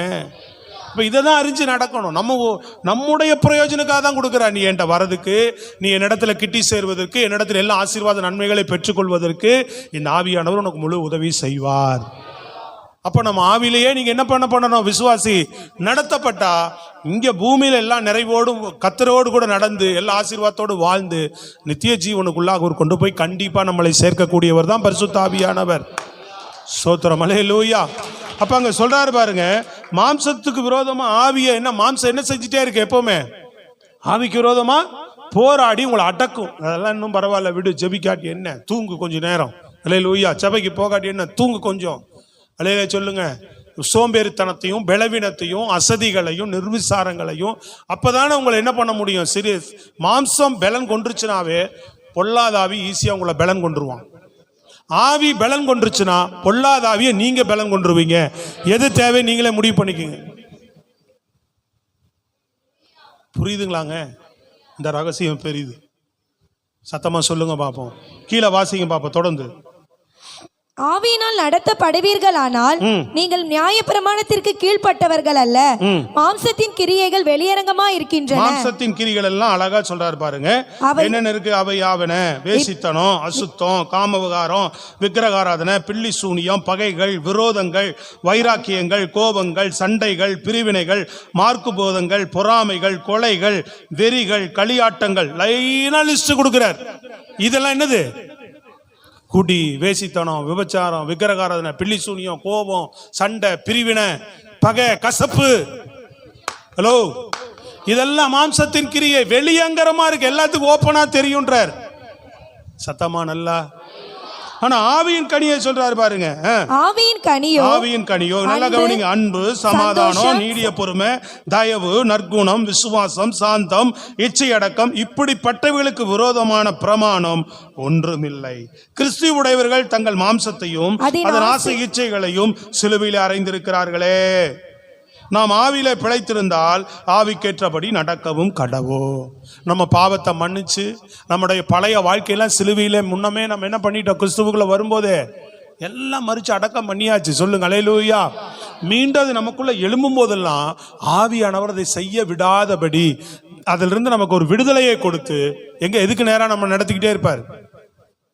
கிறிஸ்துவுக்கு நேராக, கிறிஸ்துவின் சாயலுக்கு நேராக, மகிமைக்கு நேராக, மறுரூபத்துக்கு, அனுபவத்துக்கு நேராக நம்மை நடத்திக்கிட்டே இருப்பார். நித்தியத்துக்கு நேராக. நல்ல கைகளை தட்டி சொல்லலாமே. Praise the Lord. அல்லேலூயா. சத்தமா சொல்லுங்க.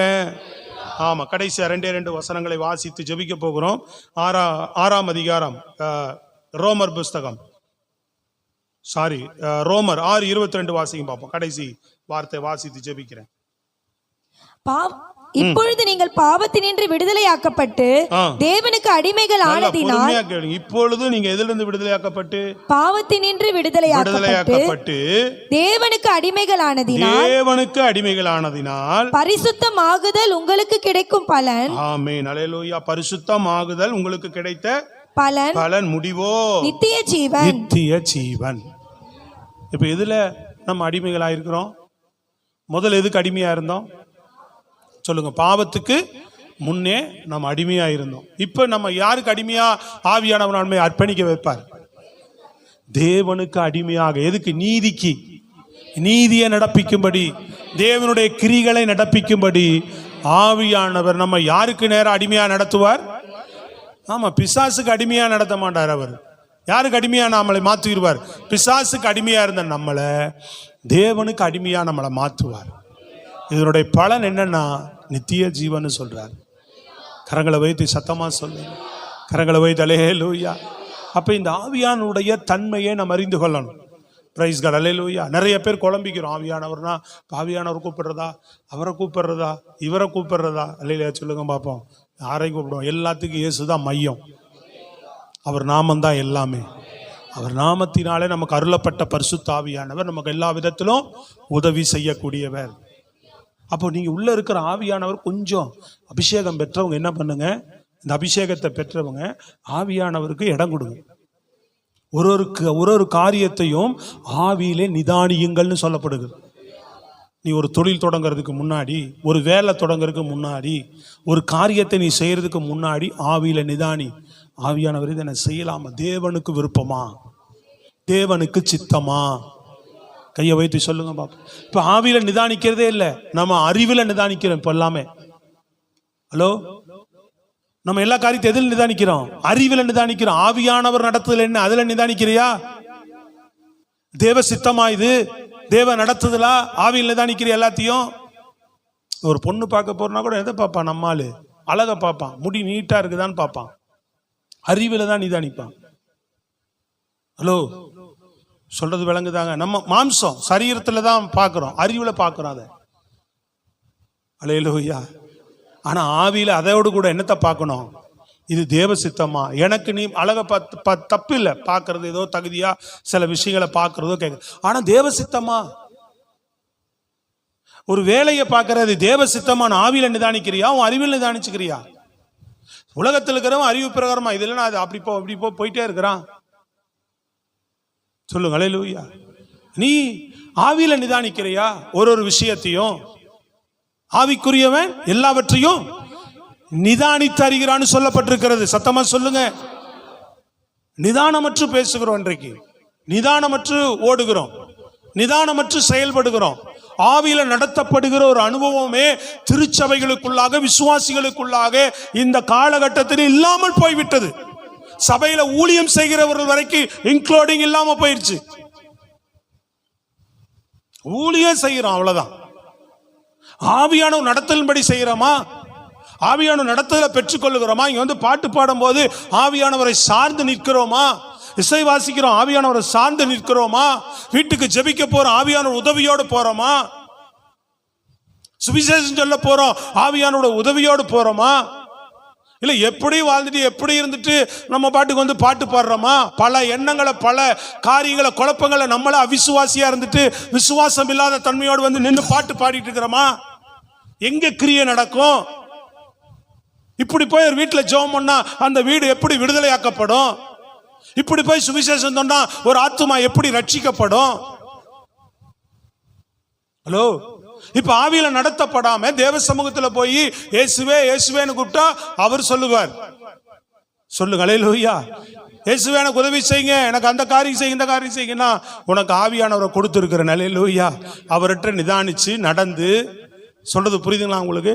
அவர் சொல்லுக்கெல்லாம் நீ கீழ்ப்படிந்தியா? இங்க என்னிடத்துல இருந்து கேட்டதான் உனக்கு சொல்லி கொடுத்தார் அவர். இயேசுனுடைய உபதேசத்தை தான் நம்ம கற்றுக் கொடுக்கிறார் ஆவியானவர். அவர்கிட்ட இருந்து எல்லாத்தையும் நீ கேட்டையா, கீழ்ப்படிஞ்சியா, சத்தியத்துக்கு செவி கொடுத்தியா? ஹலோ, அப்ப ஏன்ட்ட வா, உன் ஜெபம் கேட்கப்படும். சத்தமா சொல்லுங்க. நான் கொடுத்த ஆவியானவரை நீ தூர தள்ளி வச்சு ஏன்ட்ட வந்து இயேசுவே இயேசுவே பிதாவே பிதாவேனா என்ன தேவன் எப்படி கிரியை செய்ய முடியும்? எப்படி செவி கொடுப்பார் நமக்கு? எத்தனை பேர் இப்பவும் விளங்கி கொள்ளுகிறோம்னு புரியல பிரியமானவர்களே. இந்த அனுபவத்துக்கு நேராக நான் நல்லா கவனிக்கணும். ஒரு சத்தியத்தை சொல்லும் போது உங்களுக்கு சொல்லுகிறேன், இன்றைக்கே இந்த அனுபவத்துக்குள்ள நீங்க மாறிவிட முடியாது. ஆனால் அந்த அனுபவத்துக்கு நேராக நீங்க சபையில கேட்கப்படுகிற ஒவ்வொரு சத்தியங்களும் தேவாவியானவர் பேசுகிறார், தேவன் இடைபடுகிறார். அல்லேலூயா. இந்த அனுபவத்துக்கு நேராக முயற்சிக்கிறீங்களா? இதுல போறதுக்கு பயணிக்கிறீங்களா? இதற்கு பிரயாசப்படுறீங்களா? இதுக்கு ஒப்பு கொடுக்கிறீங்களா? இதுக்காக வாழ தீர்மானிக்கிறீங்களான்றதான் ரொம்ப முக்கியம். ஆண்டவருடைய வருகை ரொம்ப சமீபம். சத்தமா சொல்லுங்க அல்லேலூயா. இன்னைக்கு நம்ம வேற ட்ராக்லயே பார்த்துட்டு இருக்கிறோம். உலகம், வேலைங்க, கஷ்டங்க, பிரச்சனைங்க, இதெல்லாம் உனக்கு பாரம் லகுவாக்கிடுவார். வருத்தப்பட்டு பாரம் சுமக்கிறவர்களே என்னிடத்தில் வாருங்கள், நான் உங்களுக்கு இளைப்பாறுதல் தருவேன். என்னுடைய நுகத்தை ஏற்றுக்கொள்ளுங்கனாரு ஆண்டவர். அப்போ உன் பாரம், கவலை எல்லாத்தையும் நான் பார்த்துக்கிருவேன். புரியுதா உங்களுக்கு? எதையுமே உன்னால ஒரு முளத்தை கூட்டவோ குறைக்கவோ முடியாது. கர்த்தரிடத்துல வந்தாதான் அவர் உனக்கு எல்லாவற்றையும் செய்ய வல்லவராக இருக்கிறார். அவர் இந்த விசுவாசம் வேணும். இந்த விசுவாசம் ஏன் வரல? நம்ம இந்த உலகத்துக்குள்ள அப்படி நடக்க முடியாதுன்னு நினைக்கிறோம். அப்படி நடக்க முடியாத ஒரு விஷயத்திற்காக இயேசு உனக்காக எனக்காக ஏன் வந்து பலியாகணும்? உனக்காக எனக்காக ஏன் ஆவியானவரை கொடுக்கணும்? உனக்காக எனக்காக ஏன் சபையை ஸ்தாபிக்கணும்? அலையிலே சொல்லுங்க. நாங்களாம் அப்படி இருந்தவர்கள் தான். அலையிலே சொல்லுங்க. எல்லாம் மாம்சத்துக்குரிய வாழ்க்கையில வாழ்ந்தவங்க தான், பாவத்தில் இருந்தவங்க தான், விடுதலை இல்லாமல் இருந்தவங்க தான், அடிமைத்தனத்துக்குள்ள கடந்தவங்க தான். இயேசு கிட்ட விடுதலை பெற்றோம். இரண்டாவது விடுதலை பெற்று தடுமாறினவங்க தான். ஐயோ இது என்ன மறுபடியும் நமக்குள்ள மாம்சம் எலும்புது, இது எலும்பு, இது செய்ய முடியல, இது பண்றோம். ஆனா உணர்வு, உள்ளுணர்வு தட்டி தட்டி தட்டி தட்டி புரிஞ்சு, சத்தியத்தை புரிஞ்சு புரிஞ்சு ஆவியானதுக்கு இடம் கொடுத்து மாம்சத்தின் செயல்களை சிலுவையில் வச்சு வச்சு எனக்கு ஆவியில நடத்தப்படுகிற அனுபவத்துக்குள்ள போய்கிட்டே இருக்கிறோம். போய் முடிச்சுட்டேன்னா நான் பரலவும் போயிடலாம். நானும் போய் முடிக்கல, போய்கிட்டே இருக்கிறேன் அந்த பாதையில. நானும் சரீரத்தில் இருக்கிற வரைக்கும் எனக்கு என்ன போராட்டம் உண்டு? சத்தமா சொல்லுங்க. என்ன போராட்டம் உண்டு? மாம்சத்துல போராட்டம் உண்டு. நான் எதுக்கு இடம் கொடுக்கணும்? ஆவியில இடம் கொடுத்து மாம்சத்தின் கிரிகளை நான் அழிக்கணும். அழிச்சு ஜெயம் எடுத்துட்டே இருந்தாதான் எனக்கே பரலோகம். சத்தமா சொல்லுங்க. உங்களை பரலோகம் கூட்டு போறது விடுங்க, எனக்கே பரலோகம். அப்பதான் என் ஊழியம் ஆசீர்வதிக்கப்படும். சத்தமா சொல்லுங்க. கரங்களை போய் தலையில ஊயா. இதுக்கு தான் ஆவியானவர் நமக்கு அருளப்பட்டிருக்கிறார் என்பதை திருச்சபை விளங்கி கொள்ளணும். சத்தமா சொல்லுங்க. Praise the Lord. அல்லேலூயா. எத்தனை பேருக்கு புரியுது நான் சொல்றது? இன்றைக்கு பெற்றுக்கொள்ள எத்தனை பேர் விருப்பமா இருக்கிறோம்? பெற்றுக்கொள்ளாதவர்கள் பெற்றுக்கொள்ளவும், பெற்றுக்கொண்டவர்கள் இந்த அனுபவத்துக்கு நேராக நடத்தப்படவும், பெற்றுக்கொண்ட பின்பும் பரிசுத்த ஆவியின் தாகத்தோடு கேட்டுட்டு இருக்கிறீங்களே, எதுக்குன்னு விளங்கிட்டு பெற்றுக்கொள்ளுங்க. பெற்றுக்கொண்டு அதில் நடத்தப்படுங்க. அல்லேலூயா சொல்லுங்க பார்ப்போம். ஆனா அந்நிய பாஷை பேசிட்டு போகிறது மட்டும் நல்லா கவனிங்க. அதை நம்ம சொல்கிறோம், நீங்கள் அலட்சியமாக எடுத்துக்க வேண்டாம். அது ரொம்ப தகுதியானது. அபிஷேகத்தில் நிரம்புங்க, அந்நிய பாஷை பேசுங்க, தேவை. ஆனால் எதற்கு என்று விளங்கி கொள்ள வேண்டும். ஆவியானவர் நமக்கு எதுக்கு கொடுக்கப்படுகிறார், அருளப்படுகிறார் என்பதை விளங்கி கொள்ளும். கர்த்தரே ஆவியானவர், அவர் எங்குண்டோ சத்தமா சொல்லுங்க, விடுதலை உண்டு. அல்லேலூயா. இதுதான் சத்தியம், இதுதான் பைபிள். இது தேவன் சொல்ற வார்த்தை, நான் சொல்ற வார்த்தை இல்லை. தயவு செய்து நினைக்கணும், என் வார்த்தை இல்லை, தேவனுடைய வார்த்தை. இது நம்மை விடுதலை ஆக்கும். ஆவியானவர் நம்மை விடுதலை ஆக்குவார். இயேசு விடுதலை ஆக்கியிருக்கிறார் ஒரு பகுதியில். அடுத்த பகுதியிலெல்லாம் உனக்குள்ள வர வர என்ன பண்ணும், மாம்சம் எலும்ப எலும்ப என்ன பண்ணுவார், உனக்குள்ள மாம்சம் எலும்பும் போதெல்லாம் ஆவிக்கு இடம் கொடுத்தீங்கன்னா அதுல இருந்து உன்னை விடுதலை ஆக்கிட்டே இருப்பார். நீ ஆவிக்கு இடம் கொடுத்தா, நான் சொல்றது விளங்கிட்டீங்களா? இந்த விடுதலை எப்படி கிடைக்குது? ரொம்ப ஈஸி, நீங்க பெற்றுக்கொள்ளலாம். கஷ்டப்பட தேவையே இல்லை. சொல்லுங்க அல்லேலூயா. கஷ்டப்படு, இது ஒரு கஷ்டம், தேவனுடைய காரியத்தை கடினம் கஷ்டம் சொல்ல தேவையே இல்லை. இனிமேல் மாம்சத்தில் ஒரு காரியம் எழும்பும் போதெல்லாம் ஆவியானவர் எனக்கு உதவி செய்யுங்க, இதுதான் எனக்கு விடுதலையை தாங்க. இந்த காரியம் என்னை மேற்கொள்ளாதபடி இயேசுவின் நாமத்தில் ஜெபிக்கும் போது எப்படி ஜெபிக்கணும், ஆவியானவர் சொல்லணும். ஆனால் எந்த நாமத்தினால் அவர்கிட்ட கேட்கணும், அப்பதான் அவர் கிரியை செய்வார். நல்லா விளங்கிக்கணும். யார் நாமத்தை சொல்லி கேட்கணும்? இயேசுவின் நாமத்தினால தான் ஆவியானவர் நமக்குள்ள விடுதலை தருவார். இயேசுவின் நாமத்தினால நான் கேட்கிறேன். புரியுதுங்களா உங்களுக்கு? நீங்க சும்மா எப்பவுமே ஜெபம் பண்ணலாம் இல்லையா? என்ன செய்யலாம்? நடந்துகிட்டே ஜெபம் பண்ணலாம், ஒரு இடத்துல உட்காந்துட்டே ஜெபம் பண்ணலாம். உங்களுக்குள்ள ஒரு தடுமாற்றம் வரும்போது அந்த செகண்ட்ல ஜெபம் பண்ணலாம். நீங்க அதான் சொன்னார், எருசலேமில் மாத்திரமல்ல கர்த்தரை பிதாவை எங்கும் தொழுது கொள்ளும் காலம் வரும்னு சொன்னார். அதுதான் இது. சொல்றது விளங்குதாங்க? எந்த இடத்துலயும் நீ ஜெபிக்கலாம். எந்த இடத்துல பிசாசு உன்னை மாம்சம் உன்னை இழுக்கிறானோ, பிசாசு வான் அதை உன்னை தூண்டி விடுறானோ, அப்ப ஆவியானோட உதவியை நீ உள்ள வைக்கணும். புரியுதுங்களா உங்களுக்கு? மாம்சத்துல வருகிற எந்த எண்ணத்தையும் நீங்க ஆவியானட்ட நிதானிச்சு அந்த பிரியமில்லாத காரியத்தை சுட்டரிச்சு போடு. செய்ய தெரியாத காரியம், இதை செய்யலாமா, இதை பண்ணலாமா, இது கரெக்டான சில விஷயம் இருக்குல்ல, அதை ஆவியில நிதானிச்சு ஆவியானவர் உன்னை அனுமதிச்சா ஒரு விஷயத்தை செய். ஆவியானவர் உன்னை அனுமதி, தேவ சித்தன்னா ஆவியானவர் அனுமதிச்சு உன்னை நடத்துவார். தேவனுடைய அனுமதி சித்தம் ஒன்று உண்டு. புரியுதுங்களா உங்களுக்கு? சுய சித்தம் ஒன்று உண்டு. எந்த சித்தத்துக்குள்ள நம்ம பயணிக்க விரும்புறோம்? எந்த சித்தத்துல பயணிக்க விரும்புறோம்? தேவ சித்தத்துக்குள்ள. அதுக்கு ஆவியானவர் தான் நமக்கு உதவி செய்வார். தேவ சித்தமானா தாராளமா செய்யலாம். சுய சித்தமானா ஆவியானவர் அனுமதிக்கலனா, இல்லை இது தேவ நடத்து, இல்லை இதை செய்யாத, இதை பண்ணாதனா விலகி இருக்கணும். தோன்றதெல்லாம் செய்யாத, ஆபத்து. தேவன் கூட இருக்க மாட்டார், ஆசீர்வதிக்க மாட்டார். நீயே தான் கடந்து பிறந்துகிட்டே இருக்கணும். ஹலோ, நம்ம தான் சொந்த முயற்சியில ஓடுற இல்ல, நம்மளா சொந்த முயற்சியிலேயே தான் கடந்து உருளணும்.